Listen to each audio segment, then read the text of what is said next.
It's supposed to come up now.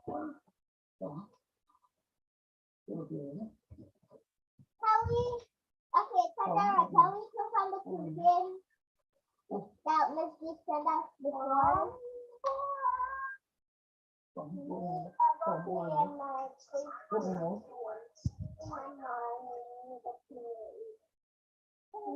Oh, so Antoinette, Yeah. you're gonna do the questions, right? Yeah, I forgot to do the question. So once I take over the share screen, me come out and go and do the question then. Okay. Also, it's live now, so everyone can hear us. Okay.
Welcome to the University of the West Indies, the Department of Literatures and English Cape Lecture Series for 2021. This is the first time that the department will be offering the Literatures and English Cape Lecture Series online. One of the advantages of that is that you will be able to access the lectures at your own convenience after they have been posted. But one of the disadvantages is that you will not have that direct and immediate interaction with the presenter that you would have in a face-to-face situation. So I encourage you to post your questions in the chat. The presenter will be able to see these questions and will respond to them at the end of the presentation. Another disadvantage of the online mode of delivery is that sometimes it can be pretty easy to be distracted in the online classroom. I suggest that you use note-taking as a way of remaining focused. Have your notebook next to you and write notes from the lecture. I expect that many of you intend to continue your studies at university after you've completed your CAPE exam. And I hope that most of you have already applied to the University of the West Indies. Be sure to go on to the Literatures in English website to look at the programs we offer to see if any of them are a fit for you.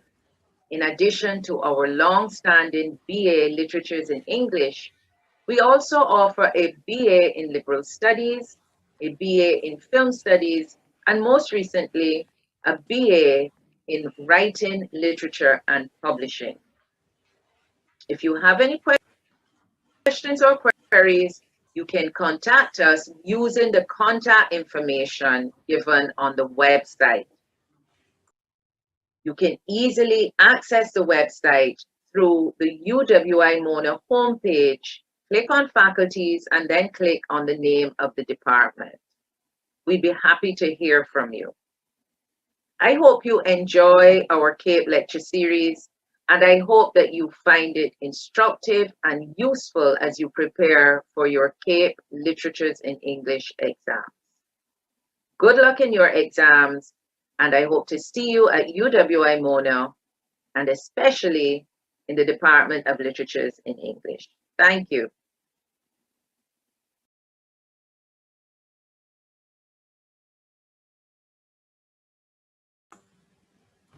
Hello, everyone. Welcome to the Antony and Cleopatra session of our CAPE Literature lecture series. My name is Winnie Eaton.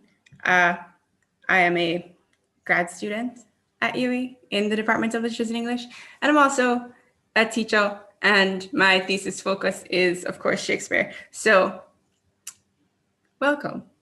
We're gonna dive into the play in just a bit, but just a bit of context. So for this particular presentation, I thought about when I was doing CAPE, which was not particularly that long ago, and the preparation process for the drama portion of the exam, and specifically the experience of learning Shakespeare and how that felt for me, what I would have wanted someone to have said to me in the few days or weeks before the exam, the type of preparation that I would have liked to have received. As such, I developed this presentation with that in mind. So rather than spend too much time on the intricacies of crafting the perfect Shakespeare-oriented essay, which we will touch on, to be fair. It's gonna be more of a quick dip back into the play itself. I'm gonna focus a lot on the type of quotations and the type of information that you would want to include, on the ways of reading the play. I do encourage that you reread the play before your exam, but it's just, we're gonna spend a bit of time on the overall context and creation of the play and how we're intended to receive it as readers instead of as an audience. Okay, so let's begin because we only have so much time. And share, okay. Okay, so this presentation I have, of course, named Antony and Cleopatra, an Odd Game of Chess. We will get into the why overall. But just to give you a quick overview, this is one of Shakespeare's most complicated plays structurally, specifically because it takes us to a whole bunch of places in a short amount of time. And it encapsulates a lot of time into just about 4 hours of actual stage time. So we end up bouncing between Act 1 and 5, we end up bouncing between Alexandria in Egypt, Athens, Rome, Syria. We kind of end up hopscotching our way towards the end. That's a part of what makes this particular play a bit complex to read. I know that generally overall Shakespeare, the studying of Shakespeare, especially at the CAPE level, can be very nerve-wracking. It can kind of feel kind of scary. So hopefully I'll be able to help with that. But just an explanation of why it feels that way. It's because of this. It's because we, unlike so many of the other plays that we've had to study, and so unlike so many of the other Shakespeare plays, we get way too many locations in a short period of time, which is why a lot of the scenes are like a page, 2 pages long, maybe 85 lines, 90 lines in total, as opposed to an act that would have 4 scenes and each scene is like 4 or 5 pages long. So that hopping between setting adds a sense of instability or imbalance to the play that the play kind of relies very heavily on, especially because the play is centered around the concept of strategy. So this play has a lot of moving pieces all at once. And of course, that feels very jarring. But we also have to keep in mind that as a play, we're intended to see it. We're intended to watch it. It's made to be performed and seen. So the reading of it creates an added layer of complexity that, is what makes us feel really scared to do it. The general historical context, as the previous slide had mentioned, this play attempts to capture about 14 years of the relationship between Antony and Cleopatra in about 4 hours. So the actual historical timeline is a little bit more complex. And so it starts for us when Antony and Cleopatra are already a couple and they've already had 3 kids. By now, Antony and his triumvirs have already murdered Julius Caesar. Before that, of course, as this timeline shows us, the whole glory of Cleopatra's story, of course, begins when Julius Caesar kills her brother/husband and allows her to retake her crown. They have an affair, they have a baby, and then time goes on and Antony kind of slides in. With that in mind, we have to also keep in mind that primary influence for this play is the lives of the noble Grecians and Romans, which of course was in 1470. Shakespeare wouldn't have had any real interaction with the original because it was written in Latin and at one point French. So the English translation was, of course, in 1579, and he would have experienced it as a young boy going through his grammar school process. Excuse me. Another thing to keep in mind is just as you and I would have grown up with an understanding of fairy tales, we were told fairy tales and stories of mythical creatures. Shakespeare was also told similar stories, but a lot of his fairy tales and bedtime stories, of course, would have been the classics. So it would have been the story of Antony and Cleopatra, the story of really just all the classics, really. It's odd. Homer, everything. Let's not get too focused on that. But we have to keep in mind that this story does not generate entirely from Shakespeare's imagination. To be fair, none of them do.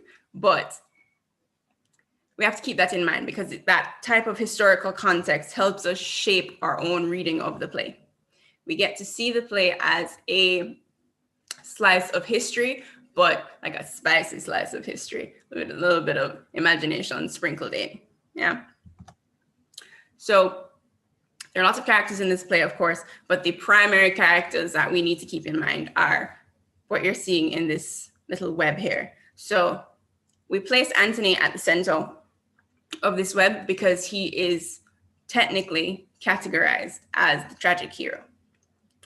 That's really debatable, but for the sake of structure, that's where he belongs. And of course, we have Cleopatra, who is linked as a lover, his previous wife, Fulvia, who is of course dead. Well, we received word of her death in the opening scenes of in the beginning of the play. I'm not saying the opening scenes, but the beginning of the play, we have Octavia, his wife later down, who he marries while he's with Cleopatra. Octavia is, of course, the sister of Octavius Caesar, who is the nephew and adopted heir of Julius Caesar. And he co-rules Rome with Antony and Lepidus. Their overall enemy for a majority of the play is Pompey.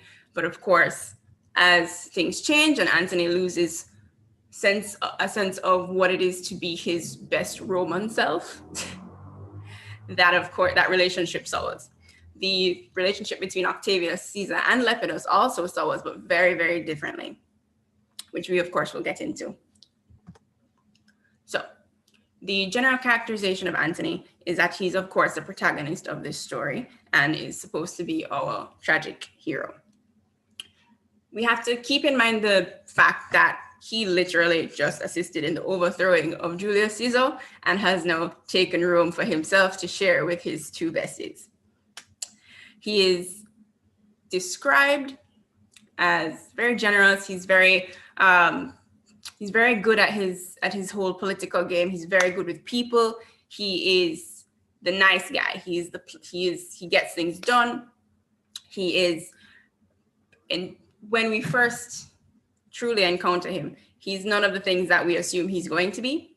But the wonderful thing about how Shakespeare does the characterization throughout this play is with our two main characters, Antony and Cleopatra, we get a juxtaposed description of each of them. We are introduced to them by how people speak about them. They're characterized by how people speak about them. And then we actually meet them. And then we get to see them characterize themselves. So throughout the play, we get that kind of disjointed sense of who this character is because people see them very differently from how they perceive themselves.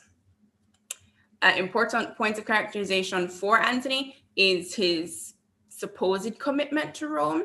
He spends a lot of time placing his supposed love for Cleopatra over his duty and honor and his love for Rome. He spends a lot of time saying that Rome could burn for all he cares as long as he's with Cleopatra. But on the other hand, we also have his actions. So he marries Octavia in order to gain political favor and to meet the requirement of being a true Roman. We get a lovely story from Octavius Caesar saying that at one point, Antony was so committed to the warfare in the name of Rome that he was willing to drink horse urine and live off of it because he'd rather do that than retreat and leave the trenches and possibly give up the victory. We have that very clear description of who he is as a character, as a person. But then we also have the description that we initially get in the very beginning, where we have two soldiers discussing him, and they say that he is, just an object of lust for some gypsy queen down in Egypt. We know that he lives a very non-Roman lifestyle when he's with Cleopatra, a lifestyle that has been referred to as a lifestyle of debauchery by the Romans in this play. He definitely does not behave like what we expect him to behave. He doesn't behave like a proper Roman for a considerable amount of the play. And from that jarred sense of who he is, we get to see Antony spend most of the play struggling with who he is and how he can identify himself. We know that he is very, very triggered when younger men in the military try to oppose him or challenge him. But we also know that he is willing to leave his entire, well, I won't say entire army, but he's willing to leave all of his duty to spend 10 minutes in Cleopatra's space. So these right here now are some quotations that you might want to keep in mind when you're considering how Antony is characterized. This first glance that we get of him is, of course, the soldiers again saying, the triple pillar of the world transformed into a strumpet's fool. The triple pillar, specifically referring to the three triumvirs, meaning the little crew that they have. And of course, turned into a strumpet's fool, meaning Cleopatra here would be the strumpet, and of course, the fool would be a slave intended for entertainment purposes. We get, I believe, yeah, this one is from Antony himself. Let Roman timber melt.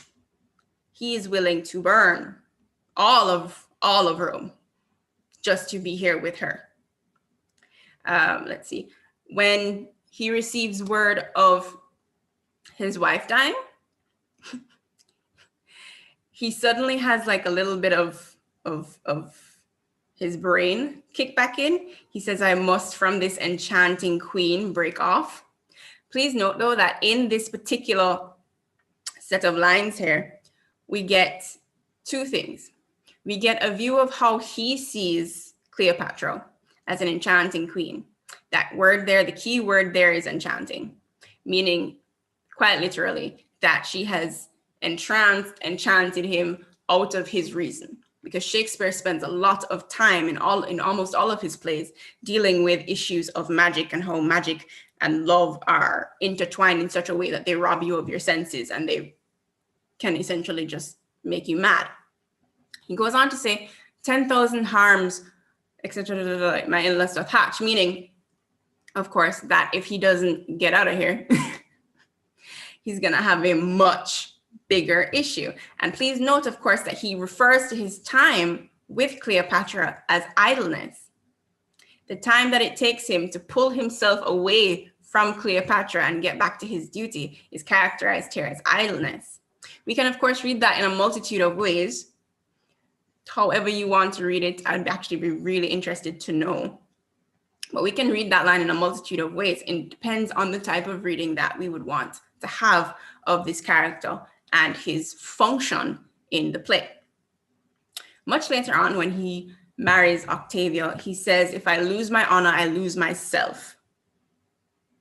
Better I were not yours than yours so branchless. We get here a sense of what honor means in the Roman context. His honor and his sense of self are completely linked, inseparably so, or seemingly inseparably so. We have that last bit there, than yours so branchless. It's an awkward line. And here's why it's an awkward line. We get this lovely reference to nature. Imagine, if you will, a branchless tree, how odd that would look and how lacking of function and purpose that would seem. But we also have him referring to his self as belonging to Octavia. I'm sure if Cleopatra ever heard this, she would be very upset. But it brings to the table a sense of division in his loyalty and how he perceives himself. Because in this moment, he is Octavia's, but he's also wholeheartedly believes himself to be Cleopatra's. And this is one of the few lines, well, not few, this is one of the lines that we get a sense of that division of self that he battles with. He is so torn between Octavia and Cleopatra. It really stands for him being torn between Rome and Egypt and the types of self that he can be in those two separate spaces. A bit later on, he says, I have fled myself and have instructed cowards to run and show their shoulders. Another moment where he seems to be reverting back to his Roman self and understanding that he is in great jeopardy of losing his honor if he has not lost it already. Because again, the Roman sense of self has everything to do with honor. And in this particular context, that has everything to do with one's functionality in the space of war. So to lose a war is to lose your honor and lose yourself, which is why he has such a dramatic breakdown in the end. And of course, one of my favorite lines for him, he goes, "Here I am, Antony, yet cannot hold this visible shape." So he's outright saying he has no clue who he is. He knows that his name is Antony, and that's that. He don't know anything else. That's it. That line right there brings me such joy because it's a wonderful way of summarizing everything that he feels, especially when we look at the extent of that entire section where he compares himself to clouds tumbling across the sky. As clouds do change shape, so does he. And of course, we all know why. It is, of course, impacted by his relationship with Cleopatra. Now, most of the characterization that we get for Cleopatra is from a third party. We have all been there where before we meet somebody, we hear all of these stories and we just decide who they are before we even meet them. And sometimes we meet them and we're shocked, and sometimes we meet them and we're not. Either way it could go with Cleopatra, depending on your reading of this particular play. If you have a feminist reading, then exactly the type of person that you were expecting comes and she just kind of shuts it down. If you're not doing a feminist reading, then it becomes a bit more complex. But we have multiple lines throughout the entirety of the play where she's referred to as gypsy, wrangling queen, whore, Egyptian dish, a fairy, and all sorts, serpent of the Nile, all sorts of strange names that are just kind of assigned to her. No real redeeming qualities. Even when Antony speaks about her, he speaks about how she has enchanted him and she has taken his reason. And granted, he's doing it positively, or his version of positively, and he's doing it in a way that's a bit reminiscent of worship.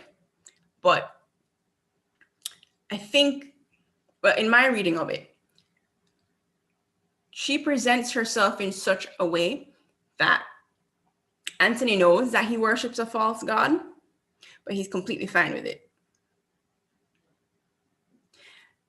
And if that is so, we can accredit that entirely to Cleopatra and the fact that she is extremely strategic and extremely manipulative.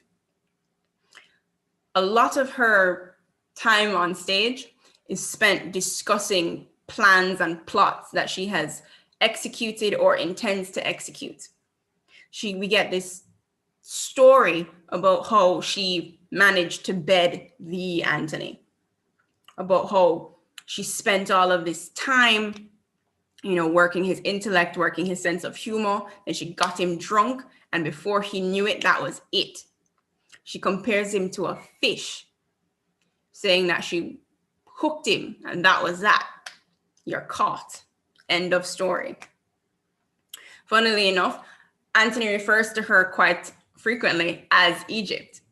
So she becomes this odd sort of symbol, this walking, talking trophy, who kind of settles herself into that space of, yes, I am a trophy, but she also acknowledges all the power that she has. A lot of that power actually comes from the fact that she is mostly the source of spectacle for the entire play. In fact, usually the spectacle comes from, in Shakespeare's play, either the fool in a particular play or like in King Lear, a character who was high and mighty who then becomes essentially a fool himself. We usually have that kind of source for spectacle. But in Antony and Cleopatra, Cleopatra is our primary source of spectacle. She is big, she is loud, she is here to be the center of attention. She is the moment, she is iconic, she is here, and you have to kind of just deal with it. But in that process, she also engages in these very odd behaviors. Well, They wouldn't be odd to us, but they would be odd to the audience that this particular play is written for. Keeping in mind the historical context of this play and the audience that is supposed to see it, they would all know the story of Cleopatra. They know that she is a seductress queen out in Egypt. They know that. Shakespeare uses that. He uses it to challenge a lot of ideas that his audiences and us, the ideas that we have about what and who and how people, specifically women, should be, and what femininity and masculinity mean to us. So he uses Cleopatra to navigate that odd definition of gender that was present at that time. She engages in these overtly masculine behaviors. She matches Antony for his dramatic, rageful moments, like toe to toe. She's openly strategizing for war. She's beating messengers because she doesn't like what they have to say. She's challenging, and on top of that, she's beautiful. She's femininity incarnate physically. But once she opens her mouth, it's over.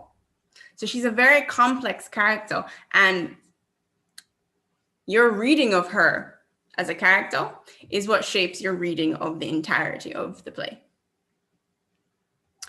Again, here are some quotes that would be useful when you're discussing Cleopatra.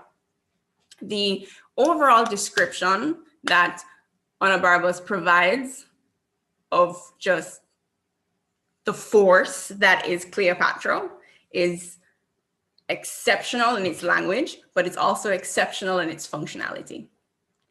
Age cannot wither her, nor custom stale.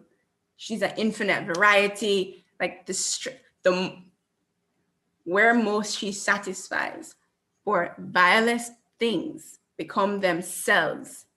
Oh, come on, man. Priests bless her when she's behaving riggish. Riggish here means when she's behaving overtly sexual, when she's encompassing all the things that priests preach against, they still bless her. We have in the same scene, the response to that by Agrippa, saying that, well, not to that specifically, but the general description of her when she was with Julius Caesar, royal wench, meaning royal slave, essentially, royal female slave intended for sex. She made great Caesar lay his sword to bed. He plowed her and she cropped. When we look at this language, it becomes clear that this is a matter of power. She made great Caesar lay his sword to bed. She brought Caesar to his knees. He plowed her and she cropped. Meaning, of course, that, she became fruitful and had a child.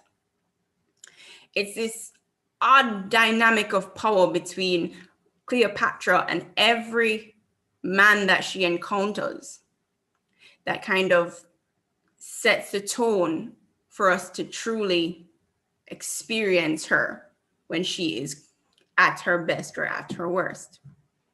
Here we have the story of, part of the story of how she caught Antony. She's of course saying that, let's go fishing. Whenever I go fishing, I take my hook, which of course is a phallic symbol, and I pierce their slimy jaws, meaning the fish. And she imagines each one to be Antony and says, aha, you're caught. That story and all the stories that she presents of their courting process, including the quotation that's right under this one,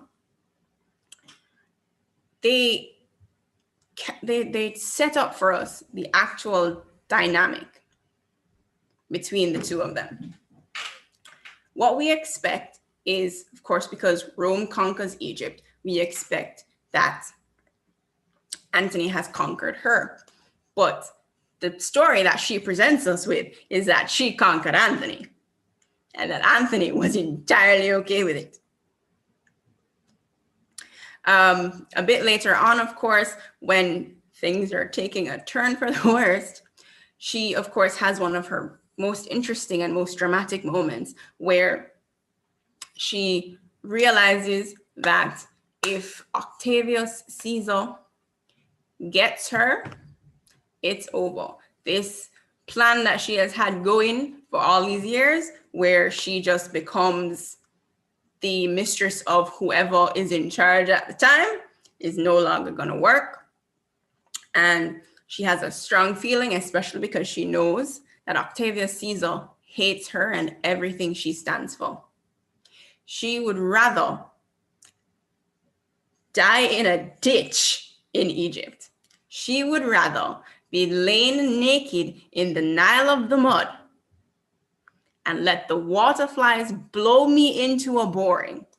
She would rather hang from chains from pyramids than allow Octavius Caesar to traipse her through the streets as a conquered concubine.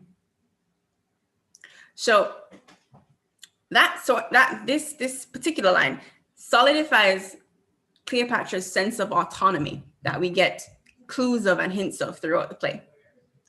And we have, to be fair, we have a lot of these loud moments by her, but we also never have any soliloquies. A lot of our readings of Cleopatra shift over time because she says things and then she does very differently. So this final line here of that she'd, rather die than go off with Caesar is right after she meets with Caesar. And Caesar says to her, everything's fine. We're still friends. It's cool. Don't worry.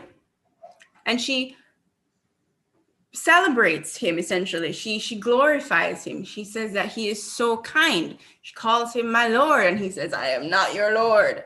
Like, that kind of switching is something that we see.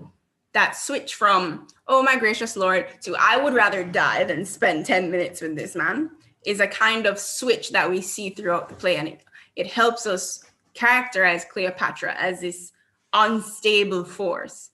We never know which plan or plot she's working on at this particular moment. Right down to the ships that she sent for the Battle of Atticum. Yes, you can have all my ships. I love you. Go. Be great. Go forth. And then when it's time to show down, when it's time for the battle, she calls a retreat on all of her ships, and she does it twice. She's very unstable. She's very unstable. And that instability is something that is commented on and often celebrated by the characters around her. Okay, so moving from there, of course, because now we've spent a lot of time on our two primary characters, as can be expected, we move on to the lesser but still primary characters, specifically Octavius Caesar. We have to keep in mind that Octavius Caesar has a very particular standard to which he must live. He is the adopted nephew of Julius Caesar, who he has just helped overthrow. He hates Cleopatra because Cleopatra represents all the other things that he hates in this world. Octavius Caesar believes that you are either Roman or you are not. And if you are Roman, you need to abide by the appropriate code of conduct for a Roman. He doesn't do any of the earthly pleasures that everyone else around him seems to enjoy. He doesn't drink. He's not one to party. He's just here to get things done in the most strategic and oftentimes the most merciless way possible. He's, of course, juxtaposed with Antony, yes, but he's also juxtaposed with Lepidus. Lepidus is an interesting choice by Shakespeare because historically speaking, he was worse than Octavius Caesar. But instead, Shakespeare decides to turn him into a little bit of a comedic tool. He is mocked constantly by everybody. He's characterized with a sense of silly, wishful sense of whimsy, if you will. He's inclined towards peace at all times. He doesn't side with Octavius Caesar. He doesn't side with Antony. He just wants everybody to be friends so we can all have a drink later and chill out. Of course, this is his undoing. Annabus, of course, very functional character. He serves as Antony's right hand in both a political and personal space. So he is essentially his military aide as well as his best friend. But of course, he, like everyone else, can't quite abide by, in the end, the choices that Antony makes. And so he is forced, is a strong word, but forced to abandon Antony. And his response to that having to abandon Antony is so visceral that he literally dies of grief and shame. Pompey, technically he's the villain of this play, but that is a greater issue that we will get to. His whole purpose for most of this play is to avenge his father's death, who was of course killed by Julius Caesar. His father was also Cleopatra's lover before Julius Caesar. He, of course, goes ahead and signs that little peace treaty with the triumvirs. And of course, you know, that goes left real quick. Then, of course, we have Octavia, who is Octavius Caesar's sister and Antony's second wife. She is all the things that a Roman woman is supposed to be. And she is arguably quite boring, but not without reason. So let's move on to their functions. Octavius Caesar is intended to be a direct foil of Antony. We will get into foiling a little bit later. He is intended to show how far away from the Roman mark Antony has fallen. He is to show what it is to be a Roman, whereas Antony is just living his best life over there, being non-Roman. He, of course, represents the swift and merciless power of Rome to colonize, conquer, and kill. He intends to remove all threats to the Roman Empire and the Roman way of life. That is his overall function. That's his overall intent. Lepidus, of course, as it says here, is the middle ground between Octavius Caesar and Antony. He is intended to highlight the qualities of both of those men. So he's intended with his lighthearted whimsy to intensify the darkness and intensity that we eventually get from Octavius Caesar. And he's also, you know, supposed to highlight the lack of reason and duty that we see in Antony. Annabus, of course, functions as a one-man chorus. So much of his stage time is spent filling in gaps. He tells so much story in his stage time, and he's a wonderful device for Shakespeare. Because again, as we keep in mind, this is intended to be watched. It's pretended to be performed and seen by an audience. When we think about the type of resources that would have been available on stage in Shakespeare's time, a character like Annabus, instead of having a whole chorus as they would in the classics, helps to fill in those gaps. So instead of giving us a whole production of a scene where Cleopatra is sailing down the Nile, we have Annabus who tells us with such vivid imagery that it's like we can see it. So it cuts down on, of course, stage time for the entire production, and it cuts down on the need to, you know, dress setting and do all of those fantastical things. As I said earlier, his commitment to Antony is so deep that when he must abandon Antony, he regrets it so much that he dies of shame. He stands as another demonstration of the Roman way, because to abandon one's master is entirely dishonorable. And so the result would have been death anyway. If Antony had survived, the appropriate Roman course of action would have been to kill him anyway. But the only way to retain his honor would be to kill himself, which we see, of course, with Antony much later. With Pompey, of course, represents a code of honor by which the Romans used to exist. And he does also reflect a lot of the code of honor that's implied with the Elizabethan way of life, right? Where revenge is acknowledged as a rightful claim, your birthright is acknowledged as a rightful claim. We see that type of issue of revenge and birthright in other plays like Macbeth, of course. But Pompey and Pompey's way is in direct juxtaposition to Octavius Caesar's way.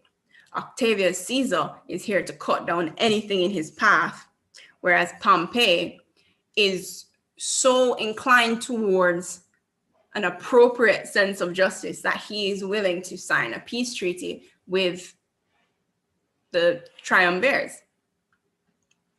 Of course, that does not work out in his favor, but there's reason for that as well.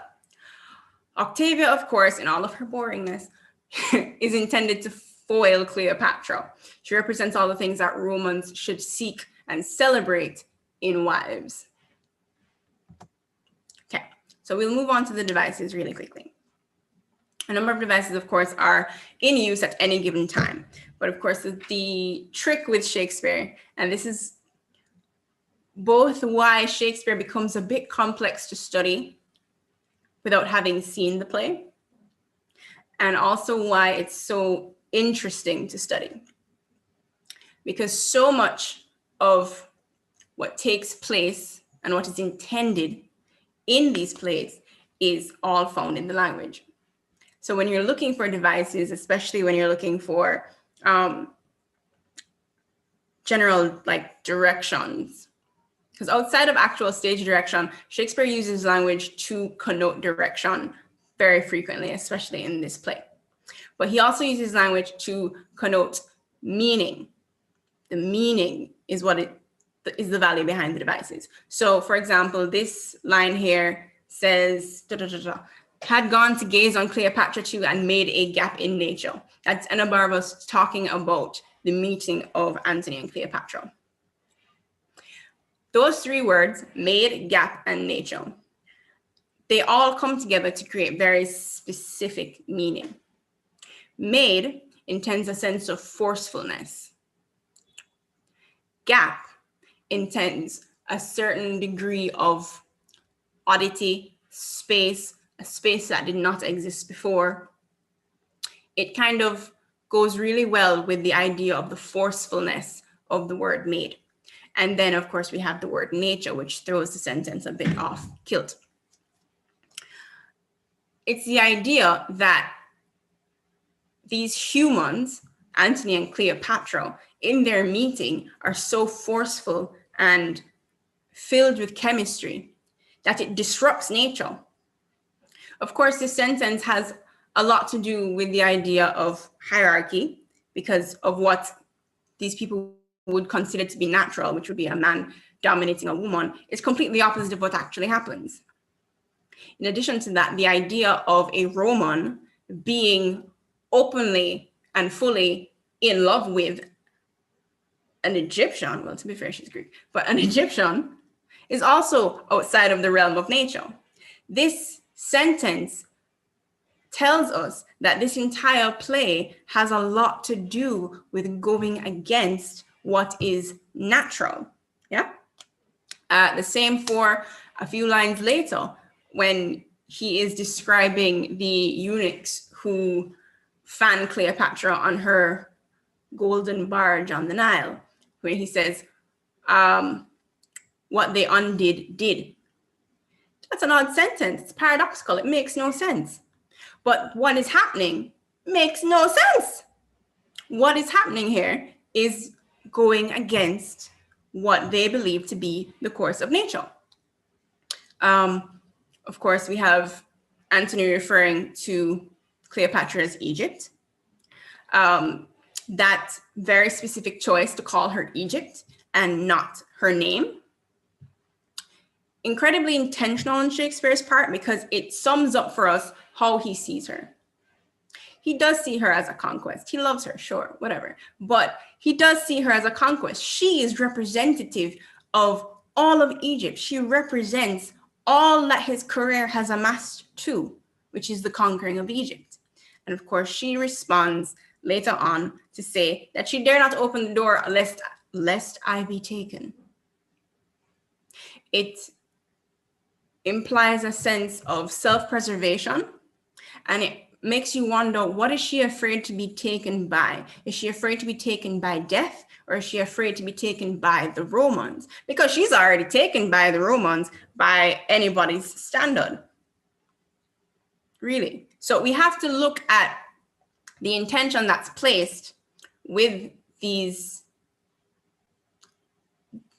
odd statements that we find throughout the play, and the devices that can hide inside them.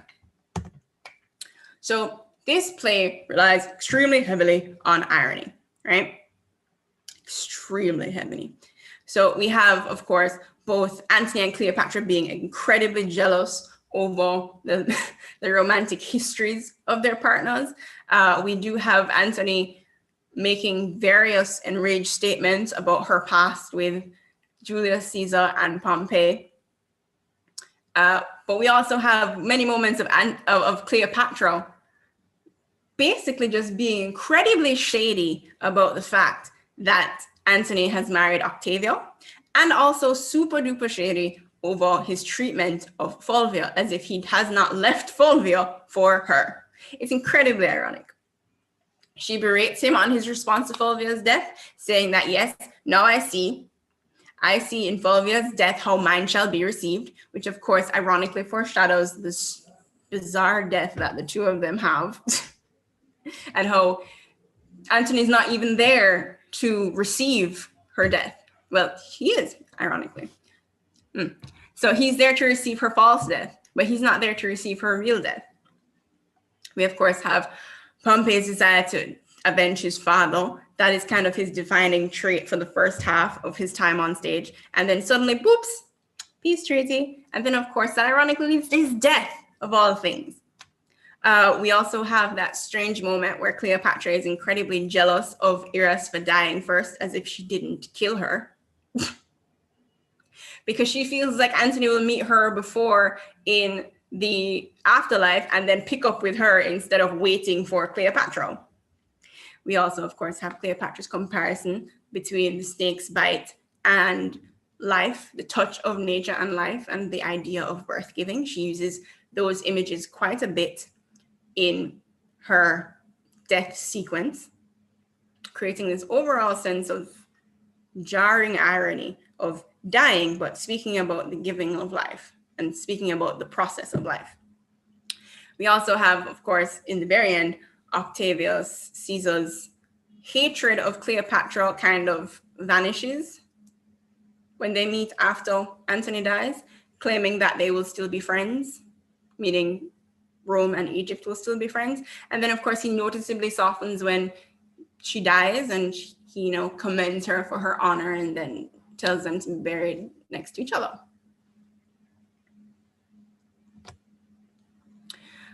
Spectacle. Of course, as I said earlier, Cleopatra is a primary source of spectacle throughout this play. But a lot of it comes from not just Cleopatra's explanations of their relationship, but also the strange encounters between Cleopatra and Antony. If you notice, they speak when they do speak to each other, because they don't spend that much time on stage together.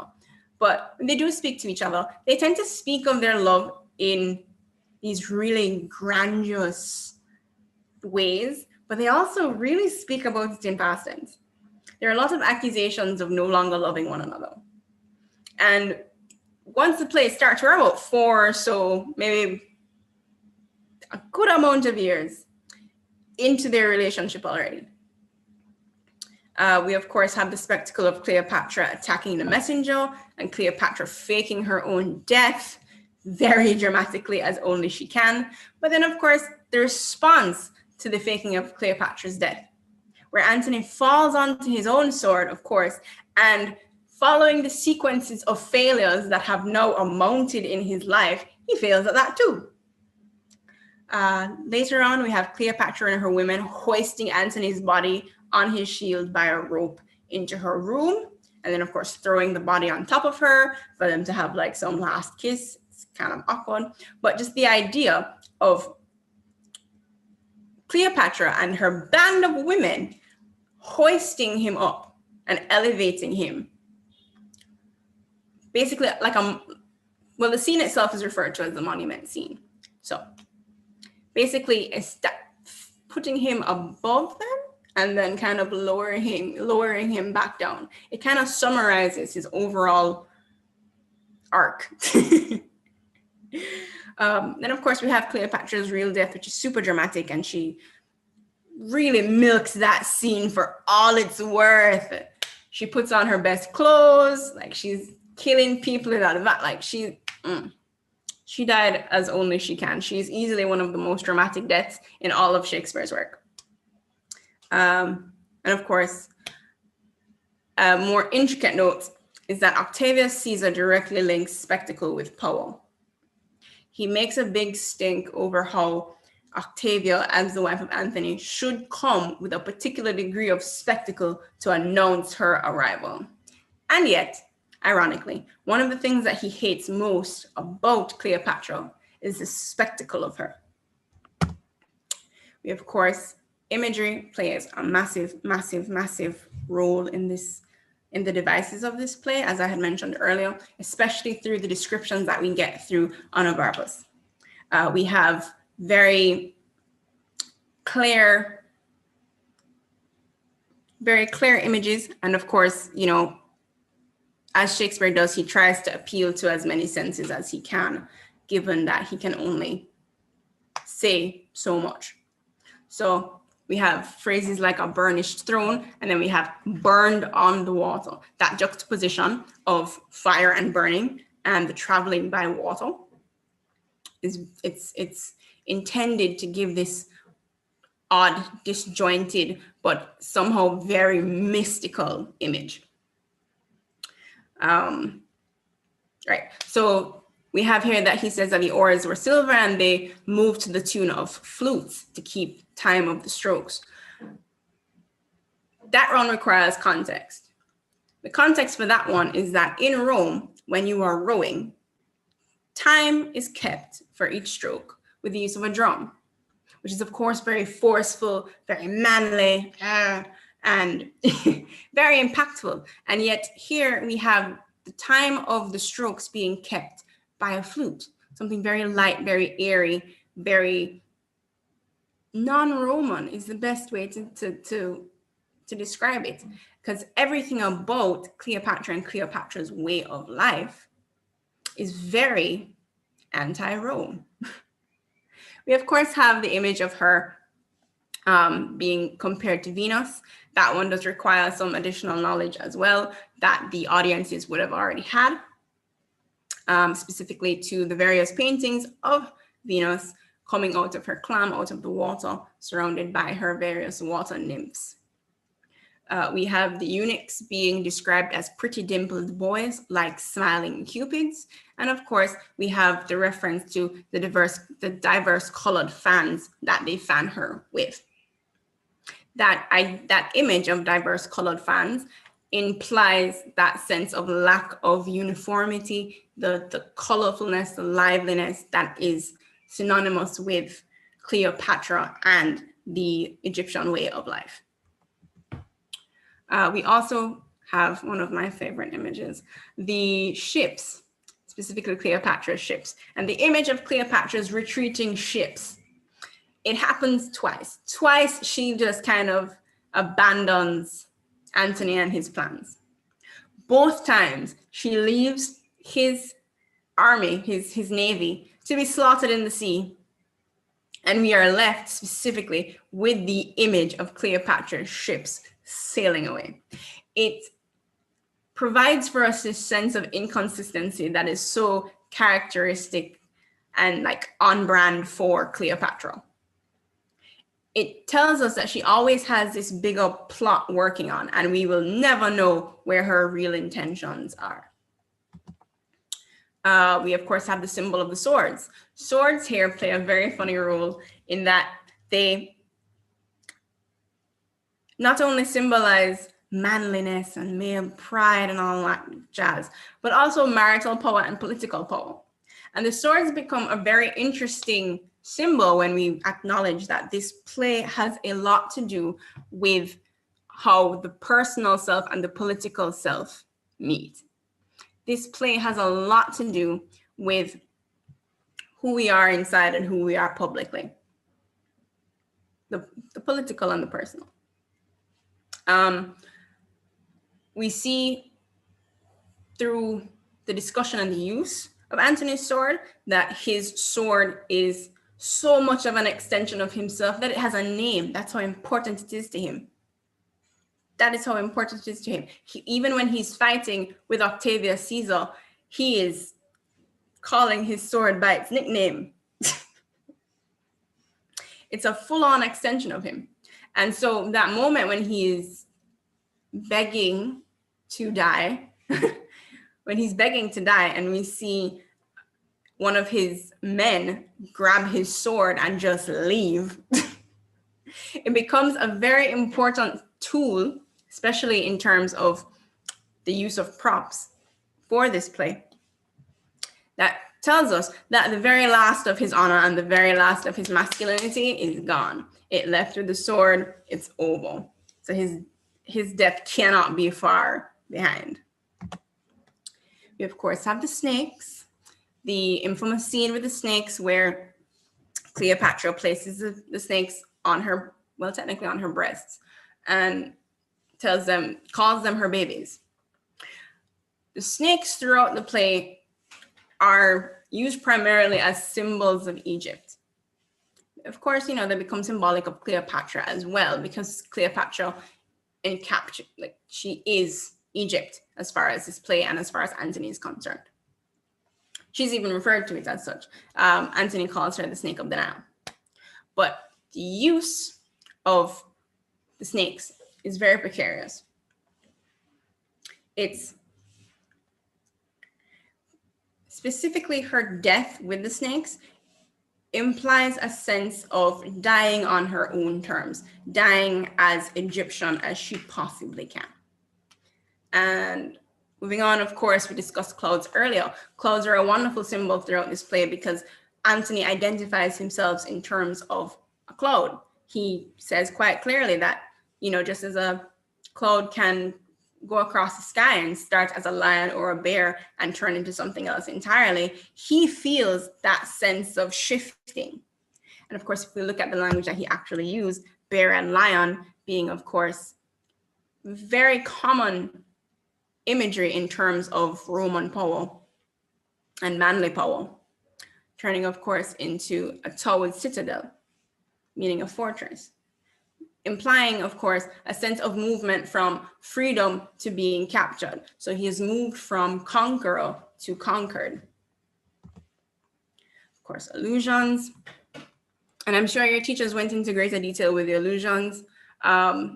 Most of the illusions in this particular play have to do with gods and demigods. And there is an odd mixture of course, Roman gods and Egyptian gods, especially as it relates to the gods that Cleopatra refers to. She refers to whichever set of gods meets the need that she has at the time. But the use of these illusions is very specifically to create a sense of immortality and godliness that comes with the story of Antony and Cleopatra, because it starts with us saying that they create a gap in nature and kind of just rewrite what nature should be. So we have that image, we have that illusion that's then, of course, countered by their invariable death. A less obvious illusion that, in my studies I haven't seen a lot of people come across is, of course, the shaking of hands. That image of the shaking of hands tends to allude to, in this play, the overall patriarchal hierarchy. So, of course, we have Antony, when he's brokering the marriage to Octavia, he tells Octavia Caesar to give him his hand, and of course he does, and they hold hands and talk about how this is going to be a great political move. We also have at Pompey's banquet, when everybody's drunk and having a good time, they're celebrating their masculinities, and in doing so, they hold hands. We also have Antony commanding a soldier to kiss Cleopatra's hand, but how he does it is that he commands Cleopatra to let the soldier kiss her hand. So the idea of hands, it connotes, it alludes to a sense of autonomy that's very, very, very important in the discussion of patriarchy and gender, as I'm sure one of your essay questions will require you to discuss. Of course, we have foiling and juxtaposition. Most of the foiling takes place, of course, between the characters that you see listed here. The whole point of foiling, of course, is to highlight particular personality traits, value systems, and a sense of morality or an honor code between these two sets of characters. So, of course, we have Octavia, Caesar, and Antony. We have Octavia and Cleopatra, who are directly opposed to each other. We also have Annabus and Charmian. And the reason that I throw them in there is because if you're going to have a discussion of an issue of loyalty as a theme, so if you were to discuss honor as a theme, a lot of it would include not only senses of duty, but also a sense of loyalty. These two create a great point to discuss loyalty from, because they demonstrate the same type of loyalty to their masters, but their end result is very different. When the chaos goes straight to 100, Annabus is just like, you know what, Anthony, this has been great vibes, but I can't do this, bye. And he leaves, and of course he dies of grief and remorse. On the other hand, we have Charmian, who is just like, all right, this is a lot, and you're doing a lot, Cleopatra, but I need, all right, cool, vibes, let's do this then, I guess. So those two, they fill the same role, because just as Annabus is Antony's right hand, Charmian is Cleopatra's right hand for sure. They have a lot of screen time together. They function almost like best friends. They function very, very similarly to how Annabus and Antony function, but the results are very different. You could, of course, discuss this in a matter of gender. You could discuss that, you know, sisterhood and brotherhood are diametrically opposed, of course, if you were to answer a question on gender. But they're a really good point to discuss matters of loyalty with. And of course, finally, we have the juxtaposition of Rome and Egypt. A wonderful way that we get this, right, is through the stagecraft of this play, because we literally bounce from setting to setting. We bounce from Rome to Egypt to Rome to Egypt to Rome to Egypt. And so that this jarring sense of where we are at this exact moment, like we need a character to place us, adds to the overall unbalanced vibe that we get from this whole play. This whole play bounces us between locations, it bounces us between senses of self, it bounces us between honor codes. It's a very, if it were a game of chess, the board would be tilted. Yeah. A wonderful way that we also get that is through stage direction. We see, for example, moments like when people leave a room, they flourish, right? When Octavius leaves the room, well, actually, when he enters and leaves the room, there is a flourish. But when Cleopatra bids him farewell and tells him hello, she does her own very Egyptian hand gesture that I can't remember the name of right now. The thing with stage direction, especially in Shakespeare's work, is that it sets for us things like characterization, tone, setting placement, and plot development, right? So it is these tiny details like the messenger with the letter and who he gives the letter to, and the fact that Pompey and his men walk in a warlike manner, it tells us exactly what to expect from this moment. It tells us where our focus should be in any particular scene. Of course, the theme of honor. This play spends so much time on issues of honor. It is preoccupied with issues of honor. And to be fair, that is because the audience at the time would have been experiencing a shift in honor codes on a social level. So Shakespeare does spend an inordinate amount of time discussing honor about all of his plays. Very centered around the personal and the political meeting, which most of Shakespeare's war-centered plays tend to be. So they have this obsession with honor and of primary devices that are used to highlight it. Of course, Antony's primary crisis is honor. When we encounter him, he is battling between already his loyalty to himself and his loyalty to Rome, his loyalty to Cleopatra and his loyalty to Octavius, and basically the experience of being Antony in terms of a Roman captain. We are in fact introduced to him on the note of that shift. Because of course, you know, in the opening scene, we get so much of, he was so great one time and then he met her and now here we are. And now here we are. It's important to contextualize the idea of honor within this play, specifically because it is Roman honor and not English honor or Venetian honor, etc. For the Romans, military glory and honor were just like one and the same. It was the primary focus of their honor code, especially for the higher born or politically oriented characters. Your value was determined by your success in politics and war, point blank. The only way to die honorably for a Roman man of that position would be to die on the battlefield, which of course Antony refers to multiple times. But ironically, we have him situated with Cleopatra, who spends like so much time just like roasting him about all of the things that are required of him as a Roman. I love this particular line that says, do this or this, take in that kingdom, enfranchise that, performed or otherwise, damn thee. These are the literal requirements of Antony's life as a Roman, which is probably why he likes being in Egypt so much, because he ain't got to do nothing. But yeah, Cleopatra lays out for us exactly what's expected of him. You follow these orders and you move on. Boom. Otherwise, you're not Roman, you're not of value, you'll probably die. And that's that. Which, of course, are echoed by Octavius Caesar multiple times.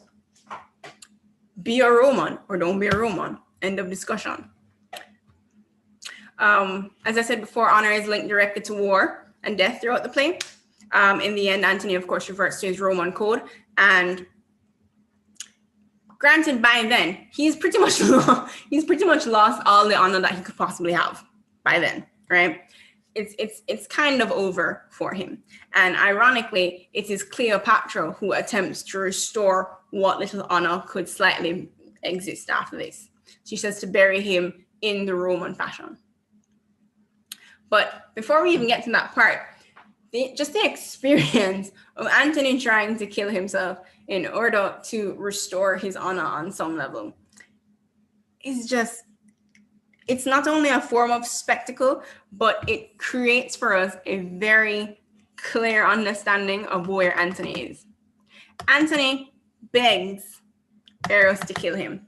And Eros, who is his underling, has more of a sense of honor than he does, knowing that to kill Antony would be dishonorable.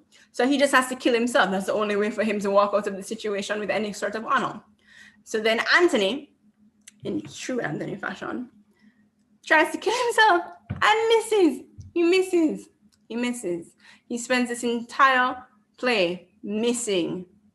He spends this entire play missing the mark right down to the end.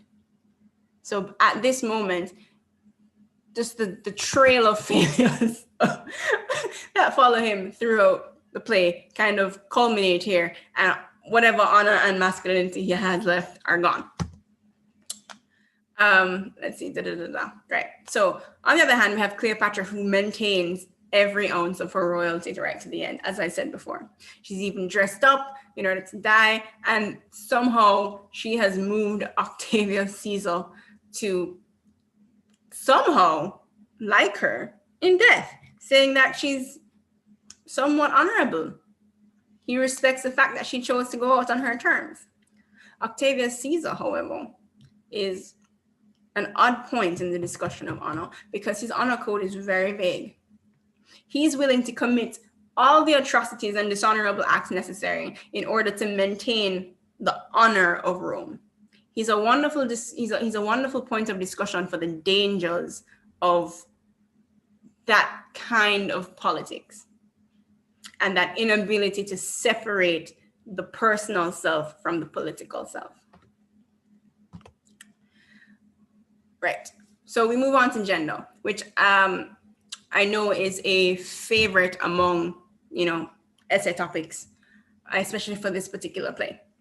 Mostly because there's so much material to go off of in Shakespeare's plays when it comes to gender. Of course, we can't do gender without discussing Cleopatra as a primary character.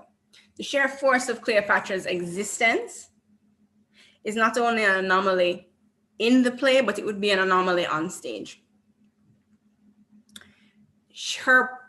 Essentially, her purpose is to make everyone in the room as uncomfortable as possible. She personifies the type of gynophobia or fear of women that men of Shakespeare's era had, because the general thought was that women who are like that, women who are not the ideal of femininity, women who are somehow masculine in that experience, rob you of your power and of your senses by drugging you with love. But when we keep that in mind, we also have to keep in mind Antony's response to her and the fact that Antony's first wife, Fulvia, was said to be exactly the same. In Poulart's description of Antony in the source material, he says that Cleopatra should have paid Fulvia for schooling Antony in taking command from women, like just being a simp, essentially. So when we take into consideration the impact of Cleopatra, we also have to take into consideration the impact that she has on these men. She has made multiple powerful men fall to their knees. And a big part of that, as this slide would have said here, is that unbalanced display of masculinity that the play kind of hinges itself onto. So, for example, we have Antony, who gets very, very, very triggered if younger men try and step to him. But at the same time, he is totally okay with Cleopatra taking over, essentially, his war tactics and strategizing. But we have Antony in a very precarious place of both conqueror, which is the masculine, and conquered, which is the feminine.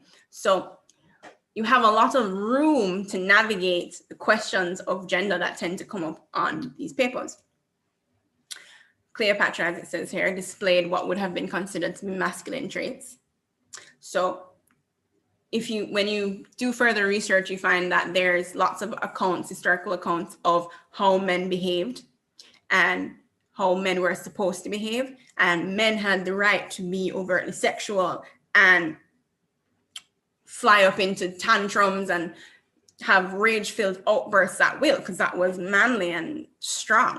And yet we have Cleopatra, who does all of these things while still physically encapsulating femininity right to her death. of course, we can slide into male and female relationships. Of course, the leads of these plays seem to identify themselves in terms of one another. So Cleopatra identifies herself based on her sexual control of Antony, and Antony defines himself in terms of being able to have Cleopatra. And of course, we have lots of little sections of the play that allude to that. We get to see the full extent of Cleopatra's control and her ability to manipulate, especially when she likes to threaten that she's going to kill herself. Again, another form of irony. So much so that Annabus says that this is a regular thing for her. She makes a celebrity of dying. Anything goes wrong, she's just like, I'm going to kill myself, and then you'll know. Of course, Anna is also, because it's at the center of the play, it's also at the center of how Antony and Cleopatra establish themselves in terms of one another and how they structure their relationship. Antony essentially says that, you know, all the dishonor that has piled up from these failures now culminates in the fact that my woman has killed herself. And for that, there's just no going forward. This is as base as I can be. And the only option is really just to kill myself.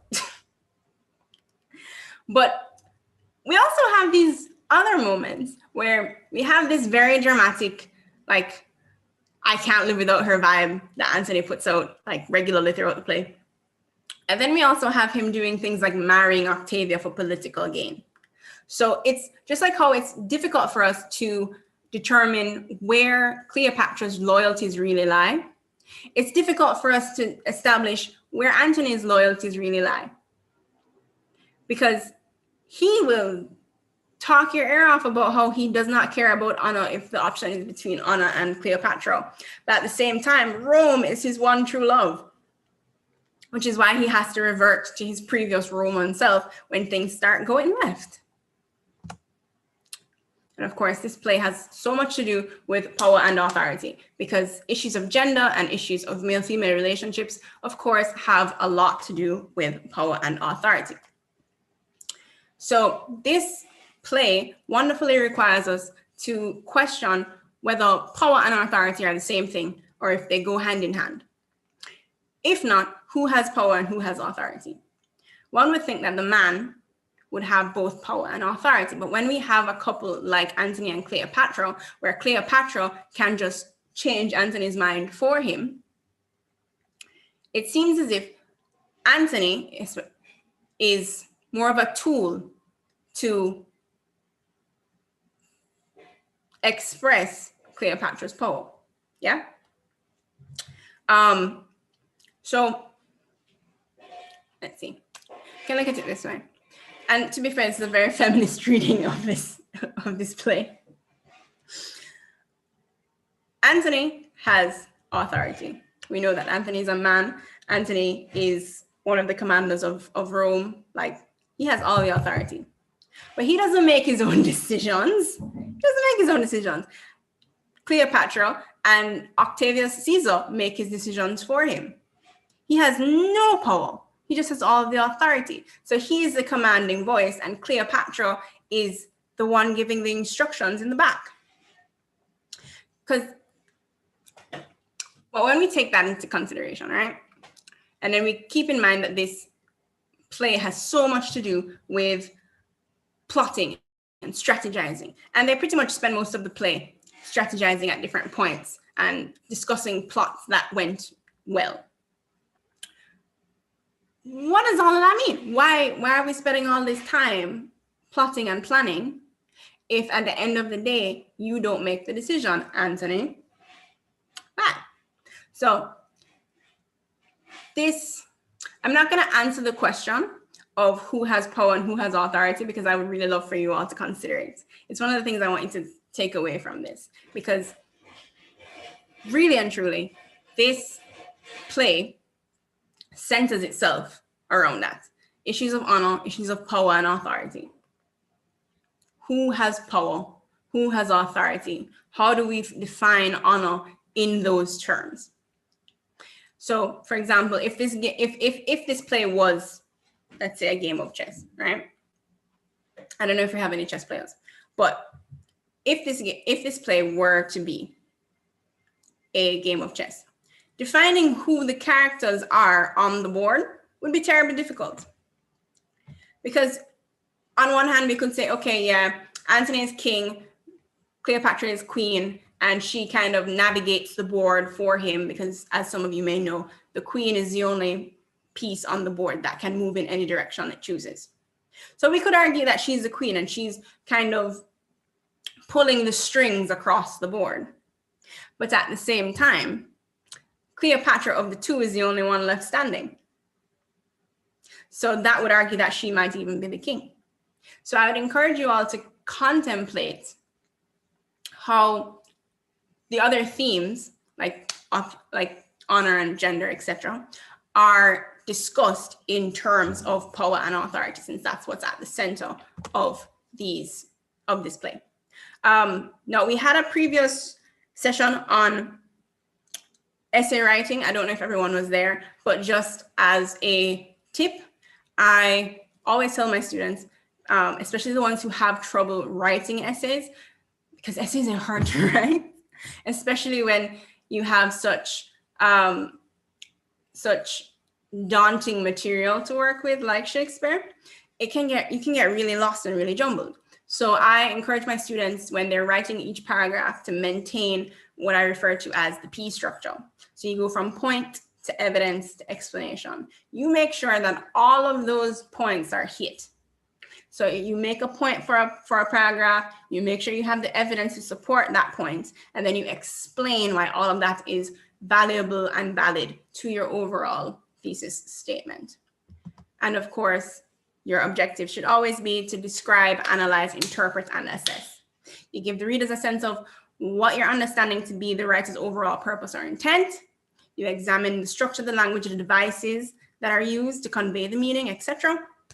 You interpret the significance of the evidence you've provided, especially as it relates to your thesis statement. That part's really, really important. You have to make sure everything comes together into one nice, neat ball. And then, of course, you have to assess, meaning you make a judgment of, the worth and value of the work in relation to your argument. Does it prove or disprove your thesis and your argument? Yeah. Finally, these are some sources that you can explore, because I know that finding the right kind of critical material is really important, and it's also really quite difficult. So all of these sources here, you should be able to find online or in pretty much any library, especially your library. Yeah, any of these. I'm gonna actually leave these up for now as we move on to questions, if there are any, But yeah, thank you all for joining me for this presentation. I know Shakespeare is very scary, so I hope that I, managed on some level to address some of the concerns that you have had before. And let's move on to questions, if you have any. If you have any. No questions so far. Oh my God. I know this was a bit long, and I apologize for that, but with Shakespeare, it's really easy to get caught up in the specifics, especially because the specifics do essentially add up to the overall weight of it all. But if there are any questions, please do not be afraid. If you can't think of a question right now, then of course, you can always send an email to the department, and the department will pass it on to me. Ooh, a question. Yay. Oh my. Okay. No. Oh. Well, these aren't questions.